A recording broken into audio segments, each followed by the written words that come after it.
dua. Lebih lagi. Lagi. Oke, sip. Ya, shalom saudaraku. Selamat pagi. Ya, senang sekali bertemu dengan Anda. Ya, saya senang dengan bulan ini, saudaraku, karena bulan Mei ini ya adalah bulan di mana saya paling tenang kayaknya, saudaraku, di sepanjang bulan sepanjang tahun ini kayaknya, saudaraku. Ya, saya memang sudah mencatatkan bulan Mei adalah bulan yang sisi buat saya. Ya, paling harus sering datang. Ya, saudara, hari ini saya ingin sampaikan saudaraku satu kebenaran firman Tuhan yang saya kasih judul Super Sheep, domba super. Saudara, kenapa saudara hari ini saya ingin sampaikan ini? Saudara, beberapa waktu yang lalu, saudara, tepatnya 2 minggu yang lalu, saya dapat kesempatan saudaraku untuk latihan saudaraku bersama dengan teman-teman di Kostrad. Di Komando Strategi Angkatan Darat, saudaraku, di Brigade Infanteri. Kami dilatih di sana, saudaraku, sama prajurit-prajurit Kostrad. Kami dilatih baris berbaris. Kami dilatih, saudaraku, untuk bikin strategi. Kami dilatih untuk menghadapi teroris. Kami dilatih, saudaraku, untuk menghadapi kerusuhan. Dia latih saudaraku untuk menghadapi bencana, saudaraku. Nah, satu hal, saudaraku, di antara semua pelatihan yang begitu membuka mata saya, saudaraku, bahwa ternyata mereka punya strategi yang luar biasa, saudaraku. Saya mulai bertanya-tanya, saudaraku. Waktu saya masuk di markas mereka, saudaraku, waktu itu posisinya ada di Cijantung, saudaraku. Cijantung itu adalah pusat TNI, ya, markas besar TNI AD. Di situ ada Kopassus, saudaraku, ada kavaleri, macam-macam, saudara. Saya mulai perhatiin, saudara, mulai dari pintu masuk sampai ke dalam. Setiap kesatuan ini, saudaraku, punya simbol. Setiap kesatuan ini punya simbol. Dan saudara tahu nggak, saudaraku, simbol-simbolnya adalah simbol-simbol yang mengerikan, saudara. Begitu masuk gerbang Cijantung, saudaraku, simbolnya berarti. Serem. Masuk lagi ke dalam, saudaraku, markas Kopassus, saudara. Ini simbolnya ngeri juga. Masuk lagi ke dalam, saudaraku, kavaleri tank. Simbolnya badak, saudara. Masuk lagi ke dalam, ada lagi kavaleri yang lain, simbolnya singa. Masuk lagi ke dalam, saudaraku, macan. Masuk lagi ke dalam, elang. Saya mulai perhatiin, saudara. Ini semua simbol nama binatang semua, saudara. Dan gak ada binatang lemah, saudara. Saya bertanya-tanya, ada nggak di dunia ini yang kesatuan militer pakai simbol binatang lemah? Kayak domba. Saya jadi bertanya-tanya, ada nggak? Nggak ada ya, saudara. Kayaknya nggak ada ya. Saya jadi bertanya-tanya, saudara, ada nggak domba? Kenapa saya bilang domba? Karena firman Tuhan bilang, saudara. Firman Tuhan bilang begini, saudara. Di dalam kitab Matius, lihat aku mengutus kamu seperti domba di tengah serigala. Jadi Tuhan suruh kita, saudara, ini punya simbol, paling nggak punya attitude kayak domba, saudara. Tapi nggak ada satu kesatuan pun di dunia ini yang simbolnya domba. Lucu ya, saudara. Nah, saya mulai cek, saudara. Saya cari, saudara. Ternyata, saudara, saya ketemu, saudara. Ternyata di antara seluruh pasukan militer yang ada di dunia, hanya ada satu pasukan militer, saudaraku, yang berani pakai simbol domba, yaitu Skuadron ke-8. Skuadron ke-8 dari Angkatan Udaranya Amerika, saudara. Itu tahun 41. Simbolnya Black Sheep. Makanya ada film judulnya Bapak Black Sheep. Itu satu-satunya, saudara, yang pakai simbol domba. Waktu saya pelajari, saudara, ternyata keren sekali, saudara. Ternyata dia bisa dapetin Black Sheep, lu tahu gak dari mana? Ternyata dari Indonesia. Lah kok bisa, saudara? Nah, saudara, waktu itu, saudara, perang dunia, saudara, Amerika sama Jepang, saudara. Amerika itu sekutuan sama Australia, saudara. Nah, dia bangun basis militer, saudaraku, itu di Biak, saudaraku, di Papua, saudara. Dia bangun basis militer di sana. Dan kebetulan, saudaraku, orang-orang Amerika di sana itu belum pernah lihat orang hitam kayak di Papua itu, saudara.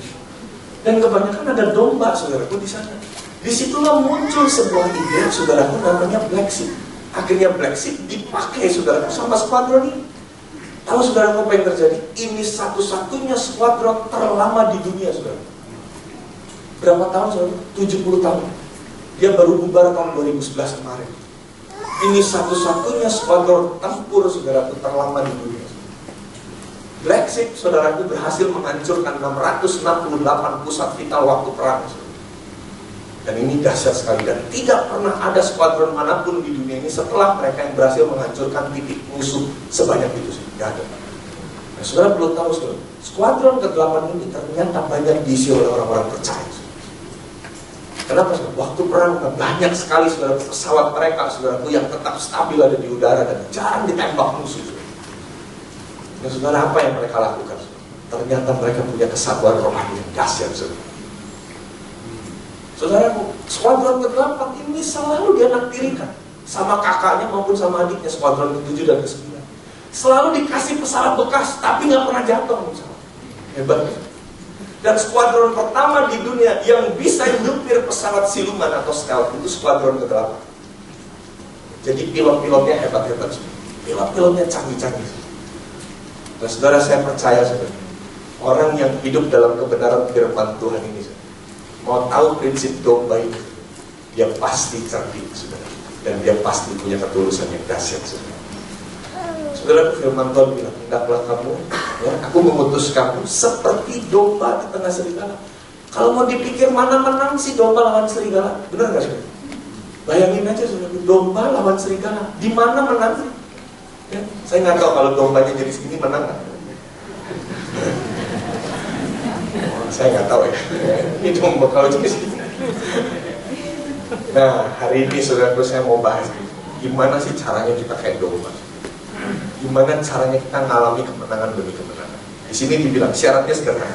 Kamu mesti cerdik, kemudian kamu mesti tulus. Mari kita lihat di mana efeknya cerdik dan tulus. Saya buat saudaraku ada 4 kuadran. Orang yang tinggi kecerdikan, orang yang rendah kecerdikan, tinggi ketulusan, sama rendah ketulusan. Orang yang rendah kecerdikan, rendah ketulusan atau nggak tulus, ini jenis orang namanya kasihan. Udah nggak tulus, nggak pinter pula. Ya, ini kasihan.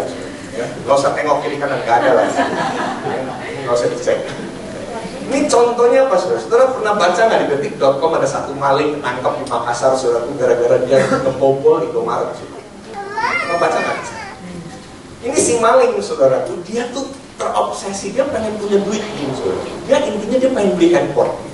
Akhirnya, saudara, dia ngebobol Indomaret, saudara, di Makassar. Nah, logikanya kalau dia juga bobol Indomaret, mestinya yang dimalingin apa, saudara? Meja kasir dong, benar nggak? Enggak, saudaraku, dia begitu bobol Indomaret yang diambil kamera CCTV. Ya jelas lah, esoknya langsung ketangkep lah, saudara. Nah, ini termasuk jenis udah nggak cerdik, nggak tulus. Ini kasihan, ya, mau jahat tapi nggak pintar, ya ketangkep. Nah, orang lebih begitu lah. Nah, jenis orang kedua, ini orangnya tulus banget, tapi nggak pintar, saudara. Ini namanya orang capek atau orang lelah, karena dia disuruh-suruh mulu. Gak pinter deh pokoknya, dia gampang dimanipulasi, gampang gampang dikerjain orang terus, saudara. Ini tipe orang lelah, saudara. Capek pokoknya, kerjanya capek. Apa aja dikerjain, prinsip hidupnya dia LMGA, lu mau gua aja. Capek, apa-apa dikerjain melulu dia sama orang lain, saudara. Nah, kalau kali ini saudara boleh lihat kiri dan ini orang capek, saudara. Ya, dia tulus. Kalau lu tulus banget. Kak, perlu apa kak ini? Ya. Disuruh sama ini, oh ya apa aja disuruh sama siapa aja, wah dia kerjain aja. Ringan tangan, bukan panjang tangan, ringan tangan. Tapi dia nggak pintar, jadi dia nggak bisa memilah saudara antara dikerjain atau nggak dikerjain, nggak tahu. Ya. Nah, ada jenis yang ketiga, saudara. Dia pintar banget nih, saudara, pintar sekali, saudara. Tapi nggak tulus. Nah, ini orang berbahaya. Wah, ngeri. Kalau orang dunia, saudara, bilang orang jenis begini namanya orang baik. Kok bisa? Saudara perhatikan nggak kira-kira sebulan terakhir ini apa yang ada di media? Perhatikan. Saya melihat ada sebuah benang merah yang sama, saudara. Setiap kali ada orang ditangkap, either itu ditangkap KPK, ditangkap sama Barreskrim, ditangkap pokoknya, biasanya media langsung ngecek ke tempat dia tinggal. Terus apa yang dilakukan media? Dia tanya sama tetangganya. Tetangganya bilang apa? Saya kenal dia orang baik kok. Perhatiin nggak di media hari-hari ini? dia orang baik kok. Kami nggak nyangka ternyata dia bos dari prostitusi online. Nggak nyangka dia baik-baik saja kok. Bahkan maaf saudara, barusan ini ada orang gereja ketangkep saudaraku gara-gara prostitusi online. Satu gereja nggak nyangka karena dibilang apa? Dia orang baik. Nah ini orang cerdik tapi hatinya nggak tulus. Baik. Saudara, buat hati orang baik. Jangan-jangan yang baik itu belum tentu dia cerdik dan tulus. Dunia saudara ngajarin kita harus jadi orang baik. Di firman Tuhan ngajarin Tuhan mau kita jadi orang benar. Dan saudara, orang baik tinggal warisan bagi anak cucu. Orang berdosa memberikan warisan kepada orang benar. Dan Tuhan cari orang benar. Bilang mas sebelah kiri, kamu jenis siapa? Saudara, hati-hati. Kita di sebelah kiri kanan bilang, ih baik, kak orang dia baik, gak nyangka deh kak. Ya betul gak nyangka. Saudara bisa ngecek gak ketulusannya ada di mana? Nanti mari kita cek apa rumus ketulusan. Tapi yang paling dahsyat adalah ini, orangnya tinggi kecerdikan, tinggi ketulusan, namanya orang hebat. Makanya Yesus kita, saudaraku, dibilang apa? Anak domba. Kenapa nggak dibilang anak singa? Kenapa nggak dibilang anak badak Allah? Kenapa nggak dibilang anak dinosaurus Allah? Dia bilang anak domba. Domba ini, saudaraku, kemarin Henry pernah cerita ya. Domba ini polos, saudaraku. Dikasih racun aja dia nggak bisa bedain. Tapi yang keren, saudaraku, domba ini, saudaraku, dia punya sebuah sensi yang binatang lain nggak punya. Makanya Tuhan pilih domba. Saudara, siap saudara tuh jadi super sheep dalam hidup ini, saudara? Gimana caranya jadi super sheep? Syaratnya ada dua. Yang pertama yaitu apa? Cerdik. Apa itu cerdik? Cerdik dalam bahasa aslinya ditulis pronimos. Sahabat saya mendefinisikan kemampuan menggunakan pikiran dan pengetahuan untuk dapat bertahan dan berhasil. Itulah cerdik. Saudara, gimana cara mengembangkan kecerdikan? Nah, saya langsung aja. Saudaraku, pronimos di Alkitab itu ditulis 14 kali. Di antara 14 kali ditulis, saudaraku, cuma ada satu ayat yang memberikan rumus pronimos. Tidak ada ayat lain yang memberikan rumus pronimos kecuali Matius 7 ayat 24. Apa rumus pronimos, saudara? Mari kita lihat. Setiap orang yang mendengar perkataanku ini dan melakukannya, ia sama dengan orang pronimos. Artinya, saudaraku, rumus pronimos adalah mendengar firman, yang kedua, melakukan firman. Orang bisa jadi cerdik, saudaraku, kalau dia, saudaraku, kuasai firman dalam hidupnya. Banyak orang hari ini cerdas karena sekolah. Nggak salah. Cerdas itu di Alkitab ada dua. Yang pertama ada sopos, yang kedua ada pronimos.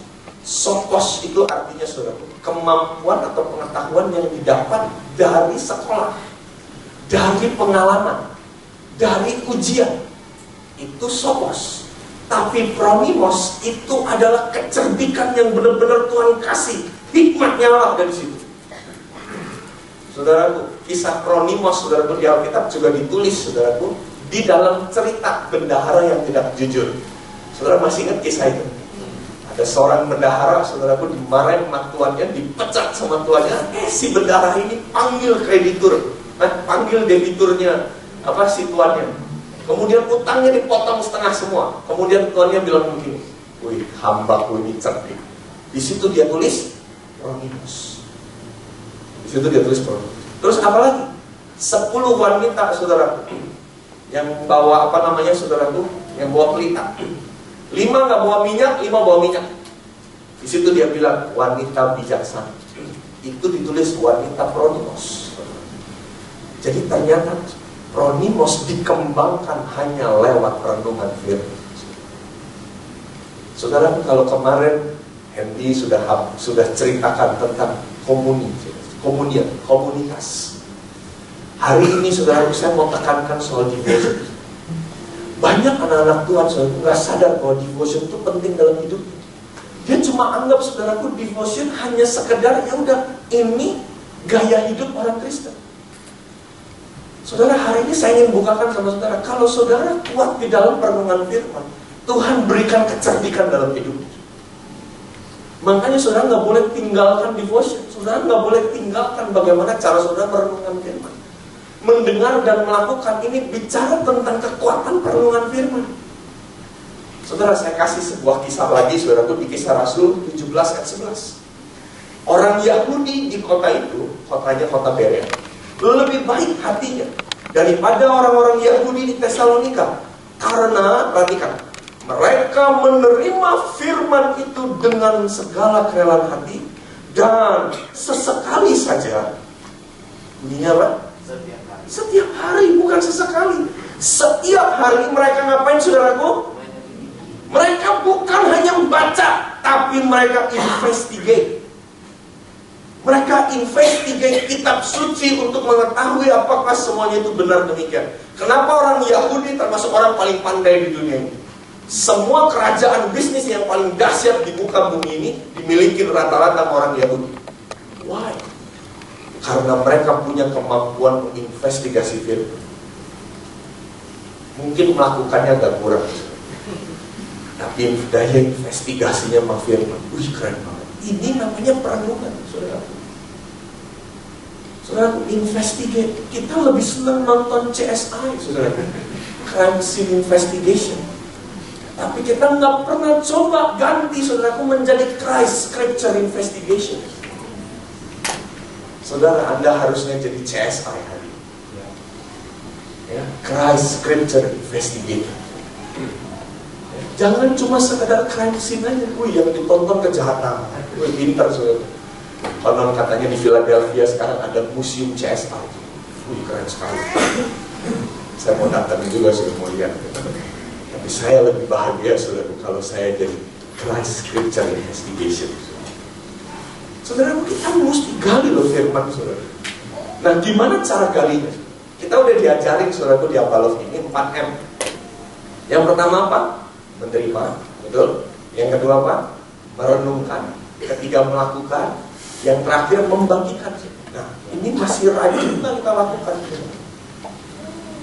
Bayangin, saudara, orang Yahudi ini dia bilang, mereka menerima firman itu dengan segala kerelaan hati. Saya kagum, kalimat kerelaan hati ditulis dalam bahasa Inggrisnya readiness.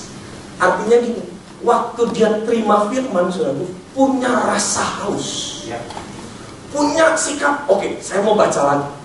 Sering nggak kita baca ayat yang hampir sama dalam setahun, saudara? Tapi sikap kita masih tetap haus nggak dengan ayat yang sama itu? Salah satu prinsip kita punya devotion yang bagus adalah punya kehausan, saudara. Readiness. Banyak orang nggak readiness, saudara, waktu baca firman. Saya udah baca Mazmur 128 dari 15 tahun yang lalu, dan tiap tahun saya pasti baca. Kenapa? Karena Mazmur 128 adalah ayat penting di pelayanan pria sejati. Jadi tiap kali ikut pelayanan pria sejati pasti nongol ayat itu, saudara. Bayangin, 15 tahun saya baca terus sama Mazmur 128. Tapi sebulan yang lalu, waktu saya ada di Spucol, saya kembali lagi baca Mazmur 125. Saya temukan sesuatu. Saya dapetin sesuatu. Bayangin, 15 tahun ayat sama, perikop sama. Tapi sebulan yang lalu saya dapetin lagi sesuatu yang dahsyat. Ini namanya readiness. Walaupun itu lagi yang dibaca, saudara punya kehausan yang baru terus. Ini devotion. Nah, hal yang kedua apa, saudara? Bukan hanya nerima, tapi saudara mesti renungkan. Nah, banyak orang nggak ngerti cara merenungkan. Sebenarnya kami udah sering ngajarkan, saudaraku, di buku Build itu pertanyaan perenungan. Ada M yang kedua, merenungkan prosesnya gimana? Bikin pertanyaan. Saudara harus bikin pertanyaan. Nah, kita terlalu enak, saudara-saudara. Di majalah Build kita udah dikasih pertanyaan. Saudara, satu kali, saudara, di cell group kami, saudara, ya, di DC kami, saudara, saya challenge, saudaraku, teman-teman yang ada di DC. Kami ada 11 family, kan, saudaraku, di situ, kan. Saya bilang, ayo tiap family kumpulin bahan satu dulu. Kita mau bahas tentang penginjilan. Kita belajar Bible study. Minggu ini kita Bible study tentang penginjilan. Oke, tiap couple kirim. Tiap couple kirim. Dapat saudaraku, saya seleksi, saya keluarin ada 7. Kemudian saya bagi, oke ya, buat minggu depan kita akan Bible study tentang penginjilan. Ada satu couple saudaraku, kirim saudaraku. Kirim apa namanya? Kirim perenungan saudaraku. Dia kirim perenungan, dikasih judul gini perenungannya dia saudaraku. Diambil dari Kisah Rasul. Sida-sida dari Ethiopia. Saudara pernah dengar ada ayat itu saudara? Sida-sida dari Ethiopia. Terus pertanyaan perenungannya tahu nggak? Dia tulis pertanyaan pertama. Apa itu sida-sida? Loh, saya mau tanya saudara, tahu nggak sida-sida itu? Jangan-jangan nggak semua kita tahu. Itu membuat kita akhirnya buka kamus, ya kan? Baca lagi, kita perenungan. Akhirnya saudaraku, di sel grup kami saudaraku, gara-gara bahas sida-sida Ethiopia saudaraku, kami mulai start nginjil. Kami keliling cari orang sakit saudaraku, doain orang sakit saudaraku. Kita bawa jiwa saudaraku masuk dalam sel grup. Cuma gara-gara bahas sida-sida saudaraku. Jadi kami mulai nih saudara, kami mulai tanya, bikin pertanyaan yang aneh-aneh. Udah biarin aja, nggak apa-apa. Kemarin nih kami tanya, kenapa orang bisa kena kusta? Akhirnya kita belajar kan, ilmu medis kan. Kusta itu jatuhnya dari mana sih? Akhirnya kita ketemu, oh kusta ini ternyata dari perjanjian lama adalah akibat dari dosa. Nah akhirnya kita dapat perenungan yang tajam. Ini yang namanya investigate. Nah kita kadang-kadang kalau baca build, saudaraku, dikasih pertanyaan, jawabannya udah ada kan di situ kan? Nah sekali-kali saudara bikin lagi pertanyaan di luar pertanyaan majalah build, yang jawabannya nggak ada di situ. Supaya apa? Supaya saudara hunting, cari lagi. Itu yang namanya investigate. Itu yang namanya perenungan, saudara. Kami berkali-kali kami lakukan itu, berkali-kali kami lakukan. Jadi bisa nggak dalam 3 bulan ayatnya sama yang dibaca? Bisa, bisa banget. Saudaraku, perenungan ini, saudaraku, saya butuh waktu 1,5 bulan. Saya butuh 1,5 bulan untuk dapat itu. Renungin, baca, sampai akhirnya keluar bahan. Saudara, seberapa sering kita punya sikap investigate? Saudara mungkin bilang, kami kan bukan pengkhotbah. Tapi Alkitab kan nggak bilang bahwa yang mendengar dan melakukan perkataanku ini adalah pengkhotbah. Enggak kan? Berarti siapapun yang mendengar dan melakukannya, dia orang bijaksana, saudara. Nah, saudaraku, mau nggak saudaraku? Kita pertajam devotion kita dengan cara apa? Bikin pertanyaan baru. Saudara baca majalah Build, udah jawab, habis jawab, bikin lagi pertanyaan. Kenapa kira-kira Yesus bertanya begini? Nah, saudara mesti cari itu, ambil waktu untuk renung. Ingat CSI. Coba bilang dulu sama sebelah kiri kan, Christ Scripture Investigation. Jangan crime melulu, saudaraku, yang dicari, saudaraku ya. CSI sampai hafal nontonnya, saudaraku ya. Dicari, saudara. Ini kenapa ya Tuhan ngomong gini? Saya terus bertanya-tanya. Saya kan tiap kali dapat satu ayat yang keren gitu, saya bongkar habis. Kenapa ya gini? Kenapa ya bisa gini ya? Dicari. Nah, itu yang namanya devotion. Setelah menerima, merenungkan, saudaraku, terus apa saudaraku? Melakukan. Ini bicara komitmen, saudara. Nah, saudara, masih jalan nggak komitmen saudara untuk melakukan kebenaran? Saya, anak saya, saudaraku, tiap hari saudaraku baca Alkitab, kita harus baca. Oke, nah, besok mau ngapain? Berkaitan sama itu. Jadi ada target, saudara. Ini yang namanya deep devotion, saudara. Seperti orang yang punya deep devotion, saudaraku, hidupnya lebih baik. Lihat, orang Yahudi aja bilang lebih baik hatinya daripada orang-orang Yahudi di Tesalonika, karena mereka ready dan karena mereka investigate. Anda mau jadi lebih baik, saudaraku? Bilang pas sebelah kanannya, sama sebelah kiri, be ready and investigate. Okay. Ini Anda jadi orang cerdik. Yang terakhir, gimana caranya jadi tulus? Saudaraku, tulus ditulis dalam bahasa aslinya akeraios. Apa itu akeraios? Akeraios, sahabat saya mendefinisikan sikap hati tanpa celah dan motivasi murni untuk kepentingan kerajaan Allah. Jadi kepentingannya adalah bukan kepentingan pribadi atau seseorang atau sekelompok orang, tapi untuk kerajaan Tuhan. Itu yang namanya tulus. Musuh dari tulus ada 3. Ya, ada 3, ada 2. Yang pertama fulus, yang kedua bulus. Itu musuhnya. Ya, beda ya.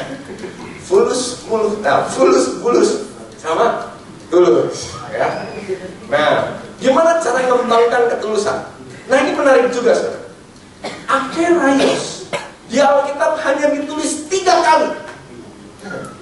Di Alkitab hanya ditulis 3 kali. Dan hanya 1 ayat saja, saudaraku, yang mendefinisikan bagaimana cara mengembangkan akeraios. Yaitu ada di dalam Filipi 2:14-15. Di situ dikatakan, lakukanlah segala sesuatu dengan tidak bersungut-sungut dan berbantah-bantahan, supaya kamu tiada beraib dan tiada bernoda. Kalimat tiada bernoda di sini dibilang supaya kamu akeraios. Saudaraku, gimana cara kita memiliki ketulusan? Gampang. Jangan 2B, bukan B2 ya. Kalau B2 masih enak, masih nyam-nyam. Ini jangan 2B. Apa itu 2B? Bersungut-sungut. Yang kedua apa? Berbantah-bantah. Apa itu persungutan? Persungutan, Erkol bilang begini, persungutan adalah sikap hati menempatkan diri di luar kedaulatan Tuhan. Artinya tidak mempercayai kedaulatan Tuhan. Atau dengan kata lain apa? Selalu mempertanyakan kepada Tuhan kedaulatan. Tuhan, kenapa? Tuhan, kenapa? Itu orang bersungut-sungut. Tidak pernah, saudaraku, dia menghargai kedaulatan Tuhan. Ayat yang paling favorit untuk menyatakan kedaulatan Tuhan adalah Roma 8:28. Allah turut bekerja dalam segala sesuatu. Enak gak enak, suka gak suka, sakit gak sakit, Allah turut bekerja. Itu kedaulatan Tuhan. Kita gak bisa apa-apa. Kita belajar untuk tunduk dan submit di bawah kedaulatan Tuhan. Orang yang bersungut-sungut adalah orang yang bilang begini sama Tuhan, Tuhan, lu bisa gak sih atur hidup gua? Kalau lu gak bisa, lu yang turun, gua yang naik. Dan ini namanya orang yang bersungut-sungut kayak gitu. Ngeri loh, saudara. Kita seringkali suka komplain sama Tuhan. Orang yang suka komplain sama Tuhan itu seperti sedang bilang, Tuhan, kamu di bawah aja, aku yang di atas. Kamu gak bisa ngatur kan hidup gua? Ya udah, aku yang ngatur. Inilah yang namanya juga Raja Herodes. Sama, masuknya kategori merasa diri lebih baik dari Tuhan. Saudaraku, orang yang tulus mengizinkan Tuhan melakukan yang terbaik atas hidupnya. Orang yang tulus punya satu ciri, saudaraku, dia rajin mengucap syukur. Mau keadaan kayak apapun, belajar mengucap syukur. Mobil habis diserempet, jebret, Tuhan terima kasih. Kok Tuhan bisa bilang ya, jenis begini indah, luar biasa Tuhan. Tuhan punya daya seni luar biasa. Dan terjadi pindah ke belakang. Ucap syukur, saudara. Ya, jangan panik, saudara. Belajar tenang, ucap syukur. Pesawat dinilai, belajar ucap syukur sama Tuhan. Ya, ini banyak orang hari ini paling gak suka menilai. Sampai akhirnya dia munculin di media sosial. Dasarnya satu jenis airline doyan banget sih. Akhirnya dia bikin tulisan begini. Salah sih, Raja Singa suruh terbang. Karena dia jelas capek, makanya delay. Kalau ini, ya Raja Udara, burung Raja Wali beda, ya, on time. Ya, sudah tahu yang saya maksud. Saya nggak sebut band. Nah, saudara, kita terus belajar mengucap syukur. Makanya sudah belajar mengucap syukur. Orang yang kebiasaan mengucap syukur, hidupnya lurus loh di hadapan Tuhan. Gampang punya ketulusan hati. Mudah sekali. Nah, yang kedua, gimana cara mengembangkan ketulusan? Jangan dong ngebantah. Apa itu ngebantah, saudara? Berbantah-bantah. Saya mendefinisikan, saudara, berbantah-bantahan adalah ngotot untuk mempertanyakan kebenaran supaya ada celah yang tidak benar. Itu namanya berbantah-bantah. Contoh, dia U-turn, saudara. Padahal udah ada tandanya dilarang U-turn, dia U-turn, saudara, di situ. Ketangkep sama polisi, saudara. Prit, nyampe, berhenti. Bu atau Pak, selamat siang. Anda lakukan pelanggaran. Orang yang ngebantah gini, kenapa sih Bapak jaganya di sini sampai saya melanggar? Nah, itu ngebantah. Dia udah tahu salah, tapi masih ngotot. Nah, ini ngebantah. Coba tanya Mas Bladim, kayaknya saya kenal ada jenis begitu. Kayaknya udah sering ya. Udah jelas-jelas salah, jelas nggak bener, masih ngotot, saudara. Supaya apa? Supaya ada pembenaran. Nah, orang yang jenis begini biasanya susah ditulus, saudara. Nah, gimana dong caranya supaya nggak ngebantah, saudara? Cuma ada satu sih, belajar taat. Udah, kacamata kuda. Aduh Pak, tapi kan dia bilang, tapi kan kita kan ini Pak, nanti buang waktu kan. Ya memang buang waktu, tapi kan kita mesti taat. Saudara, mau nggak saudara kita mengembangkan ketulusan saudara? Ya, gimana caranya? Jangan bersungguh-sungguh, jangan berbantah. Jelas ya saudara itu ya. Saya percaya saudara, orang yang hidupnya mau terus merenungi firman Tuhan, ya, dia pasti dikasih kecerdikan sama Tuhan. Kasih kecerdikan. Mari keluar dari tempat ini jadi CSI-nya kerajaan Tuhan. Ya, Christ Scripture Investigators. Mari kita kali firman Tuhan lebih lagi. Sukai firman Tuhan supaya kita mengalami yang namanya kecerdikan. Terus saudara, ajar ucap syukur, hargai kedaulatan Tuhan dalam hidup, supaya ketulusan ada di dalam hidup. Cerdik dan tulus adalah dua syarat penting saudara menang lawan serigala. Cara melawan dunia ini, saudara mesti pintar. Pintar dari mana? Baca firman. Cara melawan dunia ini yang belajar ucap syukur. Di luar sana orang susah ucap syukur, tapi kita punya mental ucap syukur. Kita beda dari dunia. Ya, mari kita makin berdiri saudara.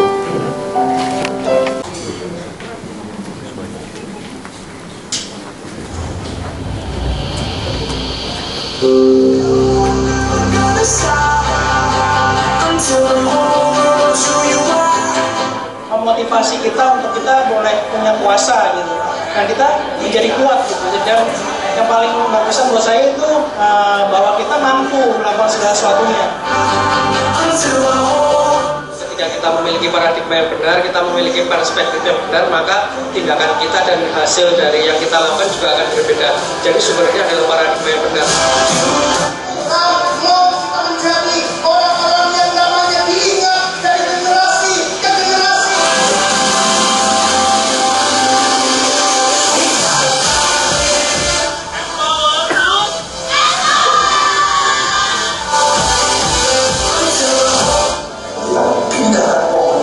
Selama ini bilang salah kepada janji Tuhan, tanah untuk abal-abal. Jadi duduk menanti momen-momen selanjutnya yang abal barat akan kerjakan. Come on, let's do it guys.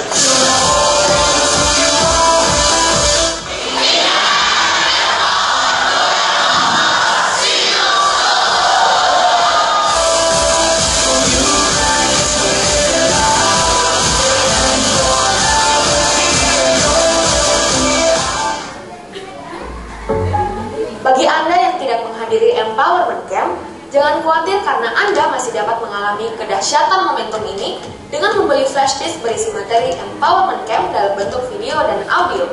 Pemesanan flash disk seharga 300.000 ini dapat dilakukan dengan menghubungi Sekretariat Barat di nomor 5656635 dengan Saudari Amanda.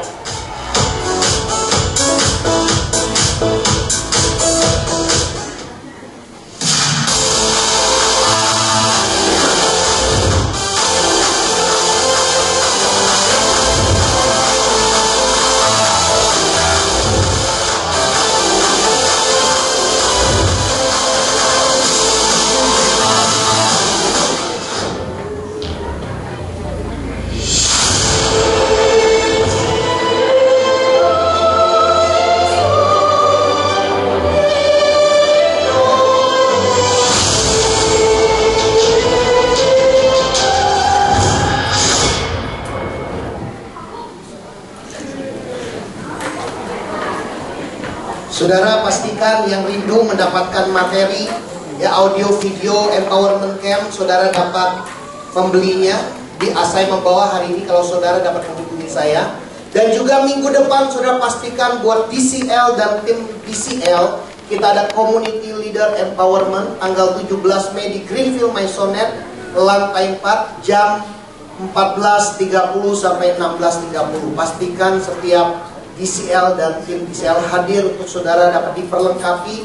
Kita rindu komunitas-komunitas kita di tahun ini. Kita mengalami musim yang baru, ada sesuatu yang Tuhan mau kerjakan di tengah-tengah kita. Dan juga tanggal 23 Mei 2015 kita ada prayer worship celebration.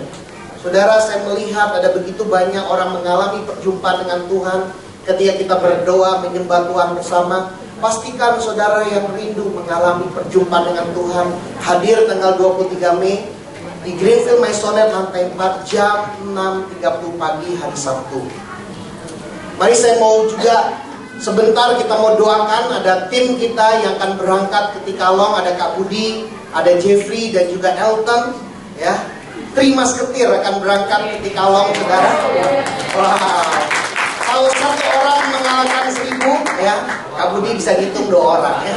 2 orang mengalahkan berlaksa-laksana, 3 orang ada sesuatu yang besar yang Tuhan akan kerjakan kayak Bapa, Anak dan Roh Kudus ya, saudara. Dan juga mari saya undang kita bangkit berdiri. Saya undang Elton, boleh Jeffrey, Kak Budi boleh maju ke depan. Kita mau juga sebentar doakan, tetapi sebelumnya mari kita juga bangkit berdiri semuanya. Kita mau baca ayat firman Tuhan di dalam 2 Korintus pasal yang ke-9 ayat yang ke-10. Ia yang menyediakan benih bagi penabur dan roti untuk dimakan. Saudara, kalau kita bisa menabur, dikatakan ia yang menyediakan benihnya bagi kita. Tuhan yang menyediakan bagi kita, buat kita menabur dan buat keperluan kita roti untuk dimakan. Ia juga yang akan menyediakan benih bagi kamu dan melipat gandakannya dan menumbuhkan buah-buah kebenaran. Saya berdoa tahun ini hidup kita mengalami, kita dilipat gandakan, kita ditumbuhkan oleh Tuhan. Karena Tuhan yang sanggup memberi pertumbuhan. Dan kita juga percaya saudara, tim yang nanti akan berangkat ke Tikalong, biar lewat hidup mereka menjadi benih yang ditabur dan sehingga ada buah-buah yang dilipat gandakan, yang ditumbuhkan buat pelayanan Tuhan di Tikalong. Mari kita kedangkan tangan kita saudara. Kita mau doakan. Tuhan, kami berdoa Tuhan, kami bersyukur buat kerelaan hati Kak Budi, Elton dan Jeffrey. Mereka yang Tuhan rindu jadi berkat Tuhan buat kita.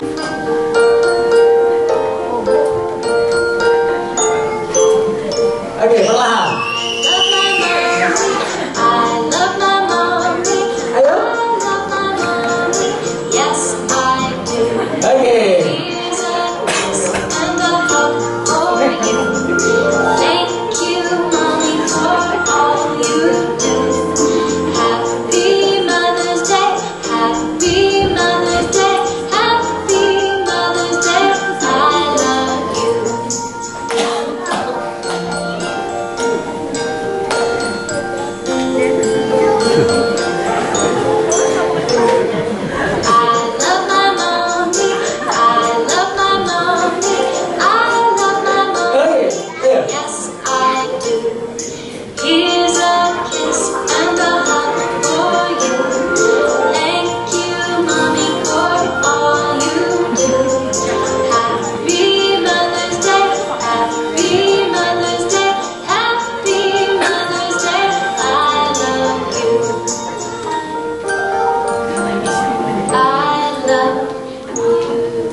Anak-anak yang ada di depan akan memberikan sesuatu buat papa mama yang ada di sini. Kakak-kakak peminatnya siap ya? Bisa dibantu? Oke, silakan Kak.